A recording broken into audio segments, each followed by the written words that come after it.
राधे कृष्णा। बचपन की कहानी कोई और होती है, जवानी की कोई और बुढ़ापे की कोई और।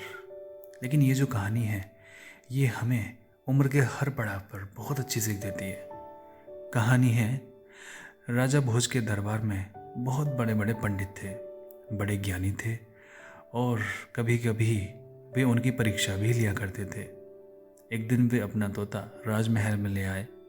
दरबार में तोता एक ही रट लगाता था, एक ही बात दोहराता था, बार बार, बस एक ही भूल, बस एक ही भूल, बस एक ही भूल। राजा ने अपने दरबारी से पूछा, यह कौन सी भूल की बात कर रहा है तोता? पंडित उससे पूछा, बताएं कौन सी भूल की बात कर रहा है?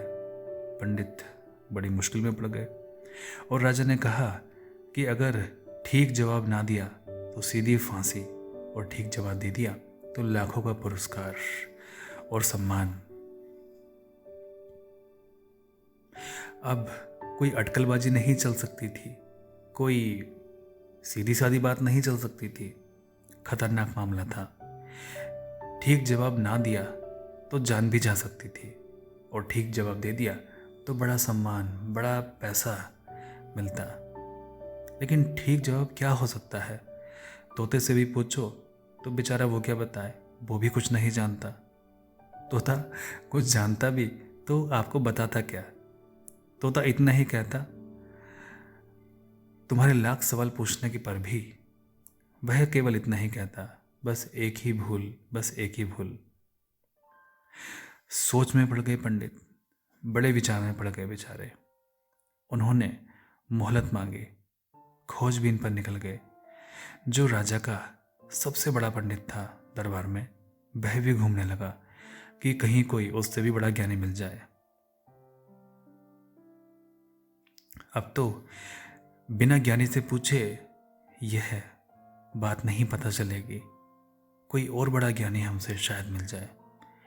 शास्त्रों में देखने का अब कोई अर्थ नहीं था, क्योंकि शास्त्र तो उनको पहले से ही रटे रटाए थे। अनुमान से भी काम नहीं चलना, क्योंकि काम चल ही नहीं सकता था। राजा ने कहा था गलत उत्तर दिया तो जान भी जाएगी। इसका अर्थ यह था कि शायद राजा को उत्तर पता था। जहां जीवन खतरे में हो वहां अनुमान से काम नहीं चल सकता, तर्क भी काम नहीं देते। तोते से कुछ राज निकलवाया नहीं जा सकता था। वह अनोखे को पास गया, लेकिन कोई भी जवाब दे न सका कि तोते के प्रश्न का उत्तर क्या होगा। बड़ा उदास होकर लौट रहा था राजमहल की तरफ। एक चरवाहा मिल गया। उसने पूछा, पंडित जी बड़े उदास हो?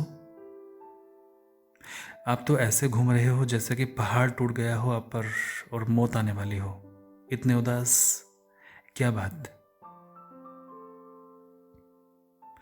तो पंडित जी ने कहा,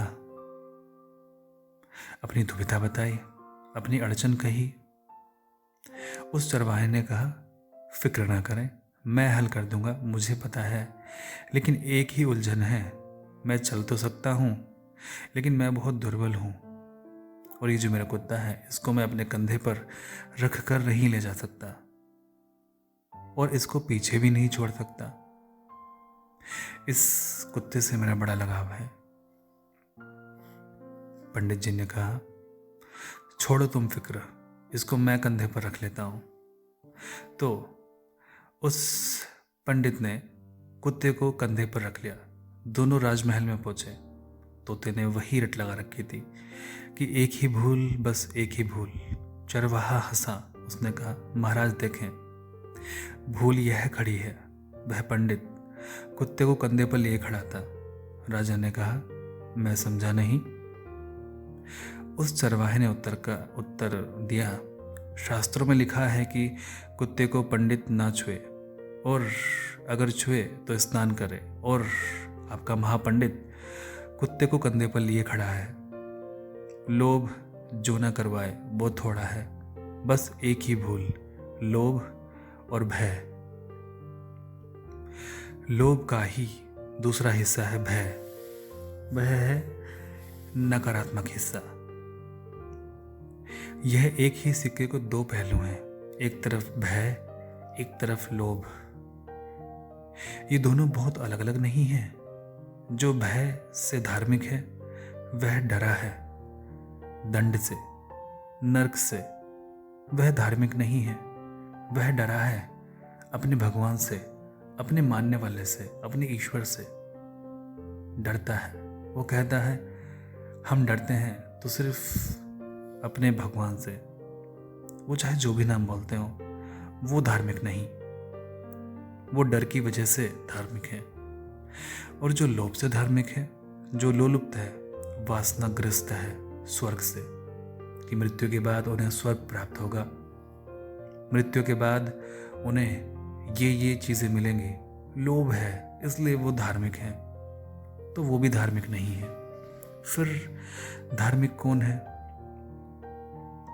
धार्मिक वो है जिसे न लोभ है न भय है, जिसे कोई चीज लुभाती नहीं, जिसको कोई चीज डराती नहीं, जो भय और प्रलोभन के पार उठा है।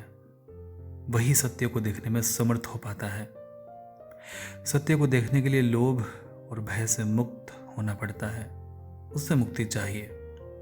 सत्य ही पहली शर्त है अभय की, क्योंकि जब तक भय तुम्हें डावाडोल कर रहा है तब तक तुम्हारा चित्त ठहरेगा ही नहीं।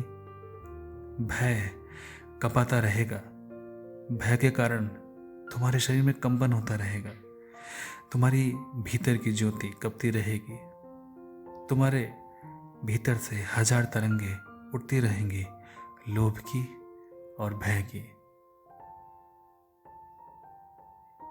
इनसे बचने के लिए, इनको शांत करने के लिए केवल एक ही सूत्र है, सत्य को देखना। परमात्मा सभी का भला करे।